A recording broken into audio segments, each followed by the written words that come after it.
이어서 바람 중에 대표 바람, 해류풍과 계절풍에 대해 알아보기로 하자. 해류풍과 계절풍 역시 바람으로 생성 원인은 기압차에 의해 발생하게 된다. 그렇다면 기압차가 왜 생기는지 알아보기 위해 필요한 개념으로 비열과 연용량에 대해 알아보기로 하자. 비열과 연용량은 중학교 2학년 2학기 단원에서 배운 기억이 있으리라 본다.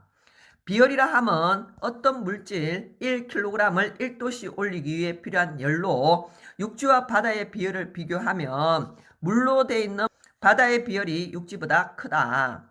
연용량 또한 어떤 물질을 1도씨 올리기 위해 필요한 열로서 바다가 육지보다 크다. 그러다 보니 육지와 바다가 같은 열을 받았을 때 온도 변화는 육지가 더 크게 된다. 온도 변화가 육지가 크다 보니 같은 열을 받았을 때 육지가 먼저 가열이 되고 그뿐만 아니라 식을 때도 육지가 먼저 식게 된다는 사실을 기억하고 해류풍에 대해 알아보기로 하자. 해류풍은 하루를 주기로 해서 부는 바람으로 해풍과 육풍이 있다.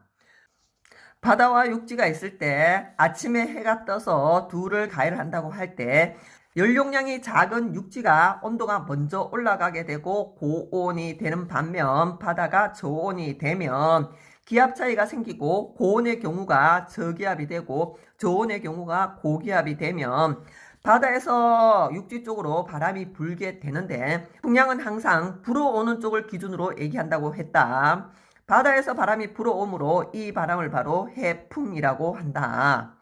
그리고 저기압은 상승기류가 생기고 고기압은 하강기류가 생기고 하늘 위에서 바람은 육지에서 바다 쪽으로 불게 되나 우리는 항상 우리가 살고 있는 지표면을 기준으로 해서 풍량을 얘기해야 한다.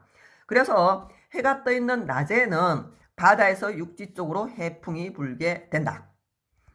그러다 달이 뜨고 밤이 오게 되면 육지와 바다가 냉각이 되는데 이때 비열과 연용량이 작은 육지가 먼저 냉각되게 되고 그래서 육지의 기온이 상대적으로 저온이 되고 바다가 고온이 되면 기압 차이가 발생해서 육지가 고기압이 되고 바다가 저기압이 되게 된다. 그러면 고기압에서 저기압으로 바람이 불게 되면 육지에서 바다로 바람이 불게 되고 이 바람을 육풍이라고 한다. 표로 돌아와서 해풍부터 정리를 해본다면 해가 떠 있는 낮에 해풍이 분다는 사실을 기억해 주시고 풍량은 바다에서 육지 쪽으로 부는 바람이 해풍이었었고 그러면 바람은 고기압에서 저기압으로 불기 때문에 기압은 바다가 높다는 사실을 알 수 있고 그리고 대신 기온은 육지가 높다는 사실을 알아야 한다. 그리고 여름철에 해수욕장을 한 번쯤 가본 적이 있으리라 본다. 여름철에 해수욕장을 가서 모래사장을 밟아보면 모래사장은 발이 뜨거울 정도로 기온이 높지만 바닷물에 들어가면 시원함을 느끼게 된 적이 아마 있으리라 본다. 그러하듯이 낮에는 육지의 기온이 높고 그래서 기압은 바다가 높다는 사실을 한 번 더 확인해 주고 육풍으로 넘어가 보자. 육풍은 밤에 부는 바람으로서 육지에서 바다 쪽으로 불게 되고 밤이 와서 온도가 낮아질 때 비열과 연용량이 작은 육지의 온도가 먼저 낮아져서 기온이 육지가 낮게 되고 그러면 기압은 육지가 높게 되고 그래서 고기압에서 저기압 쪽으로 육지에서 바다로 부는 육풍이 밤에 불게 된다. 문제로 한 번 더 확인을 해본다면 A의 경우는 바다에서 육지 쪽으로 바람이 불고 있는 걸 확인하면 해풍이 불고 있다는 것과 현재 낮이라는 사실을 아셔야 합니다. 그리고 이때 주의할 사항은 위의 바람의 방향을 보는 게 아니라 지표의 바람을 봐야 한다는 사실을 기억해 주고 바다가 고기압이고 육지가 저기압이며 저기압인 육지가 고온의 상태이며 바다가 저온인 것까지 한 번 더 정리하기로 하자. 그리고 B에서 육지에서 바다 쪽으로 육풍이 불고 있는 밤의 그림이라는 것과 육지가 고기압이면서 기온은 저온인 상태라는 것도 한 번 더 확인을 하도록 하자. 해류풍에 이어 계절풍에 대해 알아보기로 하자. 계절풍은 1년을 주기로 해서 부는 바람으로 우리나라에는 남동 계절풍과 북서 계절풍이 있다. 옆에 지도를 보고 설명을 한다면 우리나라는 대륙과 해양의 경계에 위치하고 있다 보니 여름에는 대륙의 기온이 고온이 되고 해양의 기온이 저온이 되게 되면 기압 차이가 발생하게 되고 저온인 해양의 기압이 고기압이 되고 고온의 대륙이 저기압이 되게 되면 고기압에서 저기압으로 바람이 불게 된다. 이때 풍량을 확인해 보면 남동 쪽에서 불어오고 있으므로 이 바람을 남동 계절풍이라 한다. 거기에 반해 겨울의 경우는 냉각이 될 때 대륙이 먼저 냉각이 되고 그래서 대륙의 기온이 저온이 되고 해양의 기온이 고온이 된다. 고온의 해양은 저기압이 되고 저온의 대륙이 고기압이 되어 대륙에서 해양 쪽으로 바람이 불게 되는데 이 바람의 풍량을 확인해 보면 북서풍으로서 북서 계절풍이라고 한다. 여름에는 따뜻한 남쪽 나라에서 바람이 불어오고 겨울에는 추운 북쪽 나라에서 바람이 불어온다고 기억을 해서 구분을 해 두도록 하자.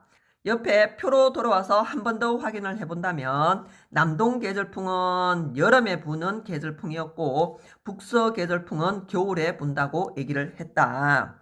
그리고 여름에 부는 남동 계절풍을 앞에서 배운 해풍에 비유를 한다면 북서 계절풍은 밤에 부는 육풍에 비유를 할 수 있다. 풍량은 남동 계절풍의 풍량은 바다에서 대륙으로 불게 되고 기온은 대륙이 높고 기압은 바다가 높다고 얘기할 수 있어야 하며 겨울에 부는 북서 계절풍의 경우는 대륙에서 해양 쪽으로 바람이 불고 대륙의 기압이 높고 기온은 해양이 높다는 사실을 명확하게 알고 넘어가기로 하자. 해륙풍과 계절풍에 대해 알아봤고 이번에는 바람의 발생 원인을 실험을 통해서 알아보기로 하자. 수조를 준비하고 수조 가운데 향을 세우고 칸막이를 설치한 다음 칸막이 양쪽 칸에 따뜻한 물과 얼음물이 담긴 지프백을 넣고 5분 정도 지난 후 향에 불을 붙이고 칸막이를 제거해서 향연기의 흐름을 살펴보자는 거지.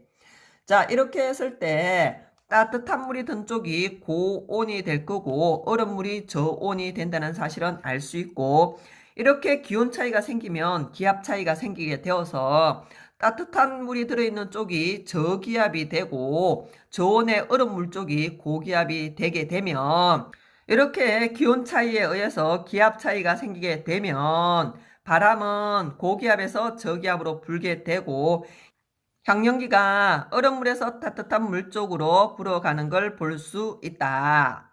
이때 향연기가 얼음물에서 따뜻한 물 쪽으로 이동한 이유는 기압 차이 때문이고 이런 기압 차이가 발생한 이유는 온도 차이 때문임을 확인할 수 있는 실험이다. 한 번 더 표로 정리해 본다면 따뜻한 물과 얼음물이 있다면 따뜻한 물 쪽이 고온이고 얼음물이 저온이란 사실은 알 수 있고 따뜻한 공기는 팽창하게 되고 밀도가 감소하게 되고 위로 올라가는 상승 기류가 발달하게 된다. 그렇게 되면 기압은 저기압이 되고 거기에 반해 얼음물에 의해 공기가 냉각되면 찬 공기는 수축하게 되고 밀도는 높아지게 되고 그러면 하강 기류가 생기게 되고 기압은 고기압이 형성된다. 그래서 바람은 얼음물에서 따뜻한 물 쪽으로 불게 되고 그래서 향연기가 얼음물에서 따뜻한 물 쪽으로 이동하게 되는 걸 눈으로 확인할 수 있다. 강의를 마치기 전에 기압의 크기에 대해 한 번 더 언급을 해 본다면 1기압은 1013헥토파스칼이었고 76cm/Hg였으며 760mmHg였고 10m H2O였으며 공기청으로서는 1000km에 해당하는 기압이 1기압이었다. 잘 기억을 해주시고 우리가 못 느끼고 있지만 일기압은 물기둥 10m의 압력으로 생각보다 크다. 그러나 우리가 못 느끼는 이유는 앞에서 언급했듯이 우리 몸에서도 밖으로 같은 크기의 압력이 작용하고 있기 때문이다. 문제를 한번 풀어보기로 하자.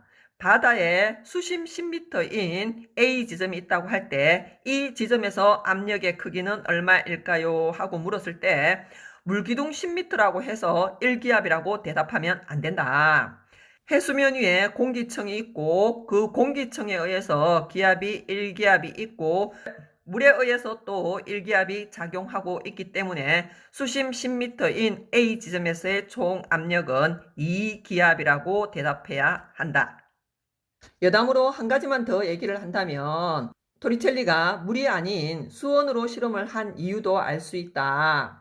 만약 물을 이용해서 기압의 크기를 측정하려면 10m보다 더 긴 유리관이 필요하기 때문에 물이 아닌 수온을 사용했다고 보면 된다. 그 당시에는 수온의 유독성이 알려지지 않아서 실험에 종종 수온을 이용하기도 했음을 알 수 있다. 갈릴레이의 제자였던 토리첼리는 위대한 업적도 많이 남기고 하셨지만 39세의 나이에 요절하게 된다. 사망 원인은 수온 중독은 아니었던 걸로 알고 있다. 궁금하면 토리첼리에 관한 책을 한번 읽어보는 걸 추천한다. 이렇게 해서 기압과 바람에 대한 강의를 마무리하기로 하자.